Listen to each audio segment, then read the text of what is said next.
देखिए, ये जो ईवीएम की लड़ाई है, ये बेसिकली आज की तारीख में इस देश में बहुत बड़ी लड़ाई है। केवल एक मशीन का मसला नहीं है। इस मशीन के माध्यम से जो हमारे फंडामेंटल राइट्स हैं, जो हमारे कॉन्स्टिट्यूशनल राइट्स हैं, जो हमारे ह्यूमन राइट्स हैं, उसको छीना जा रहा है। वाकई हमारा भविष्य, हमारी पीढ़ियों का भविष्य बर्बाद कर रही भी है। नहीं, निश्चित रूप से। देखिए, ईवीएम क्या है, इसमें हम जिसको वोट दे रहे हैं वो वोट हमारा कहां जा रहा है हमें दिखाई देता है, कहीं नहीं दिखाई देता। पर ईवीएम के माध्यम से जो प्रक्रिया अपनाई जा रही है वो किसी भी तरह से ट्रांसपेरेंट नहीं, न जाते हुए दिखती है, न ये हमें पता कि वो आगे में रजिस्टर हुई है, और रजिस्टर भी हुई है तो मैंने जिसको दी है उसी के खाते में रजिस्टर हुई है या कहीं और गई, कुछ नहीं दी, सब कुछ अंधेरे में है। चुनाव सबसे महत्वपूर्ण है इस लोकतंत्र को बचाने के लिए, संविधान को बचाने के लिए, इस प्रक्रिया को पारदर्शी बनाने के लिए चुनाव पारदर्शी होना बहुत जरूरी है। 18 लाख वोटिंग मशीन गायब है जी, तो इस हिसाब से तो जो भी राजनीतिक दल सत्ता में केंद्र में बैठा है वो कभी हटेगा ही नहीं वहां से। निश्चित रूप से, और शायद इसी के आधार पर बीजेपी कहती है कि हम 50 साल तक राज करेंगे। और कैसे कह देते हैं, एक कोई भी व्यक्ति हो, कितना भी ज्ञानी हो, इवन कोई जो जोशी भी हो, वो भी उसकी भविष्यवाणी भी कैसे सच हो जाती है। मतलब मोदी जी जो कहते हैं कि हम इतनी सीटें जीत के आएंगे, वो उतनी सीटें जीत के आ रहे हैं। पीछे हम चल रहे हैं, जब बैलेट पेपर से चुनाव होता था तब भी हमें, तब चलो तकनीक नहीं होती थी, लेकिन ये सुनने को मिल रहा था कि फलां पार्टी के लोग वहां पहुंच गए, उन्होंने बोगस वोटिंग करके बैलेट पेपर छाप दिए। इलेक्ट्रॉनिक वोटिंग मशीन में इस चीज़ का पता नहीं चलता, तो इस चीज़ को हम कैसे सुनिश्चित करेंगे? अगर बैलेट पेपर भी आते हैं वो चीज़ बंद हो जाएगी? नहीं, दो चीजें हैं। जिस तरह से बूथ कैप्चरिंग की आप बात बता रहे हैं कि भाई आ जाते थे और छाप देते, कई वीडियो इस तरह की चल रही हैं, सब लोग उसे देख रहे हैं कि वोटर वोट डालने जा रहा है, लेकिन एक व्यक्ति वहां मशीन के पास खड़ा है और वोटर के वोट डालने से पहले वो जब प्रिजाइडिंग ऑफिसर लाल बत्ती जला देता, बटन दबा देता, वो वहां खड़ा हुआ व्यक्ति वो बैलेट यूनिट पे जो है बटन दबा देता है और उसको कहता हाँ पड़ गई। कि बूथ कैप्चरिंग उस समय होती थी, लेकिन आज के समय में इतनी बूथ कैप्चरिंग नहीं हो सकती। अगर बूथ कैप्चरिंग होगी तो कितने में होगी? 10, 20, 50, 100, 200, 500, 1000, 2000, 10,000। यहाँ तो पूरा का पूरा इलेक्शन लूट लिया जाता बैठे बैठे और किसी को पता नहीं लगती। और ये भी बूथ लूटने की भी घटना एक भी नहीं हो सकती अगर इलेक्शन कमीशन चाहे तो। जी, आपने ये जो जहाज छेड़ा हुआ है, आप पे भी लेबलिंग हो रही होगी, आपको कौन प्रायोजित कर रहा है? नहीं, हमें कोई प्रायोजित, मैं ये मानता हूं कि मैं एक वोटर हूं और मैं आज से नहीं कर रहा। मैं 2019 30 मई, जिस दिन प्रधानमंत्री मोदी ने दूसरी बार शपथ ली थी, उस दिन जब मुझे सारी जानकारी हुई, सारे सबूत हाथ में आए कि ईवीएम में किस तरह से घोटाला होता है, मैं उस दिन से संघर्ष कर रहा हूं, अपनी बात मैं कर रहा हूं। और उस दिन के बाद से हमने संघर्ष किया। हमने 5 बार दिल्ली में जंतर मंतर पर 2019 में प्रदर्शन किया, 4 बार राष्ट्रपति को ज्ञापन दिया। हमने जो प्रदर्शन अब दिखाया 6 जनवरी को, हमने 2019 में ही 2 बार जंतर मंतर पर दिखाया बाकायदा। तो मेरी भी वोट है ना, मैं किसी हालत में अपनी वोट अब नहीं ऐसे दूंगा कि मुझे यही ना पता हो कि मैंने किस कैंडिडेट और किसको दिए, मेरी वोट कहां। मोटे तौर पर देखें, 90 दिनों का अगर समय लेके चले, हम 3 महीने का समय लेके चले, जनता जनार्दन उस तरह जाकर सड़कों पर आएगी किसानों की तरह? नहीं, मुझे पूरा विश्वास आएगी, बिल्कुल आएगी। और कल मैं संयुक्त किसान मोर्चा के जो सभी साथी हैं उनकी मीटिंग हो रही है कि 13 तारीख को जो दिल्ली कूच का कहा गया है कि उसमें कौन कौन भाग लें, नहीं लें, क्या करें क्या नहीं, तो मैं उनसे व्यक्तिगत रूप से मिलूंगा। सभी लोग मुझे जानते हैं और मैं उनसे यही निवेदन करूंगा कि ये लड़ाई भी उतनी मजबूत है। और पंजाब से संयुक्त किसान मोर्चा के मंच से इस बात का आह्वान हो कि पंजाब में ईवीएम से चुनाव हम 2024 में नहीं होने देंगे। मैं यही रिक्वेस्ट उनसे करके, अगर वीवीपैट मतदाता को पर्ची वो मिलनी लग जाए तो भ्रष्टाचार ईवीएम का खत्म हो सकता है, कम हो सकता है? नहीं हो सकता। मैंने तो आपको बता दिया कि ये 3 मशीन लगा रखी है आपने, और आप वो पर्ची की बात कर, कोई पर्ची मुझे मिल जाए, ठीक है ना, मैं पर्ची जो है उसमें डाल दूं उसमें, तो फिर ये तमाशा काहे को, जब पर्ची ही डालनी है तो सीधे बैलेट पेपर से क्यों नहीं करा? उससे ऊपर अगर चला जाए, अगर व्यक्ति, चुनाव आयोग के अधिकारी कर्मचारी ईमानदार हो जाए तब ईवीएम ठीक है। अगर चुनाव आयोग ईमानदार हो जाए तो कहीं भी किसी भी किस्म की धांधली नहीं हो सकती। लेकिन आप कह रहे हैं कि ईवीएम तब सही है, नहीं है सही। दुनिया के जिन देशों ने ईवीएम बनाई वो ईवीएम को छोड़ चुके हैं। क्यों? वो घर का घेराव करने जा रहे हैं। बिल्कुल, प्रधानमंत्री के घर का नहीं, ऑफिस का। प्रधानमंत्री पीएम हाउस का ऑफिस का घेराव करेंगे 25 फरवरी को पूरी ताकत से। और आपके माध्यम से सबसे निवेदन है सभाओं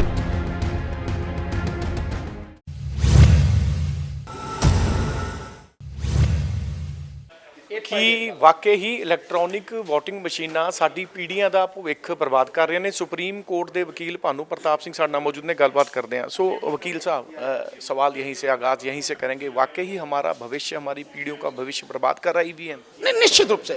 देखिए EVM क्या है, इसमें हम जिसको वोट दे रहे हैं वो वोट हमारा कहाँ जा रहा है हमें दिखाई देता है, कहीं नहीं दिखाई देता। जिस मशीन से, जैसे कंट्रोल यूनिट बोलते हैं, उससे गिनती होती है और हमें उसमें बिल्कुल ना हमारी वोट जाते हुए दिखती है। कम से कम मुझे तो दिखनी चाहिए, किसी और को नहीं, मुझे दिखनी चाहिए।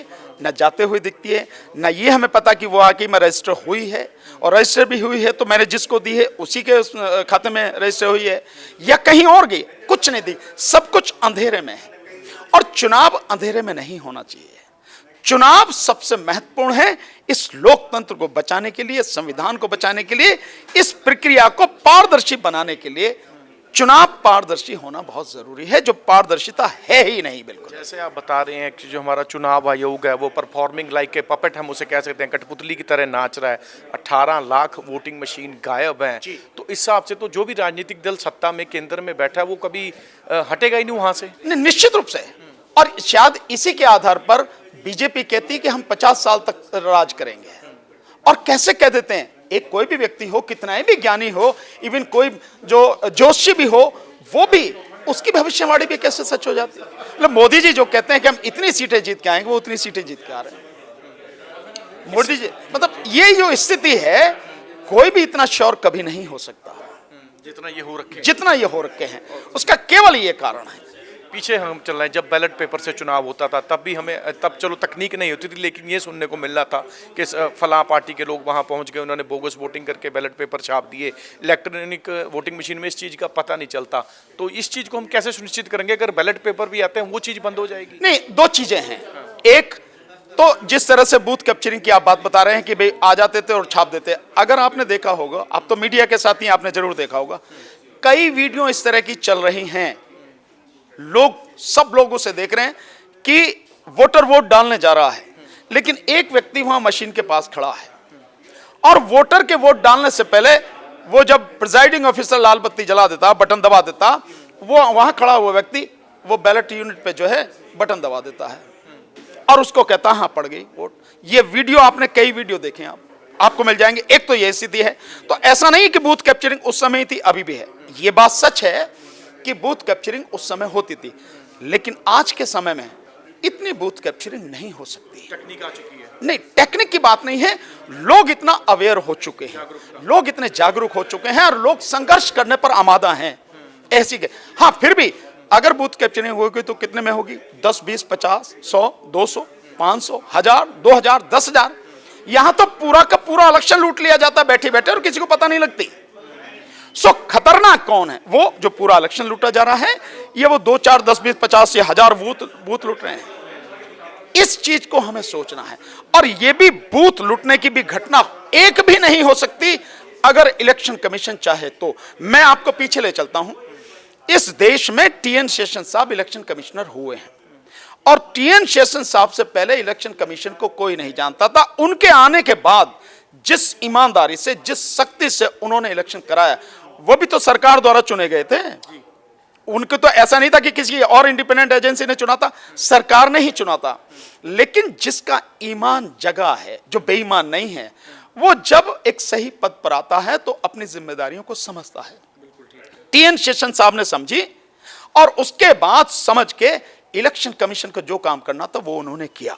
और मैंने अपनी आंखों से देखा था कि इलेक्शन कमीशन साहब ने, TN शेषन साहब ने, जितने भी सेंसिटिव बूथ थे कि और जितने भी सेंसिटिव पोलिंग स्टेशंस थे कि जहां लुट सकती हैं, वहां पैरामिलिट्री फोर्स न केवल हर बूथ पे लगाई बल्कि ऊपर MMG, LMG लेकर गार्ड किए और लोकल पुलिस को निकाल के बाहर कर दिया कि पोलिंग स्टेशन में लोकल पुलिस घुस नहीं सकती, जिसको मैनिपुलेट कर सकते हैं। कहीं ना कहीं इस तरह से हुआ। जी, आपने ये जो जहाद छेड़ा हुआ है, आप पे भी लेबलिंग हो रही होगी, आपको कौन प्रायोजित कर रहा है? नहीं, हमें कोई प्रायोजित नहीं। आप सब लोग पता करें, आप हैं मीडिया के साथी हैं, देखो कौन प्रायोजित कर रहा है।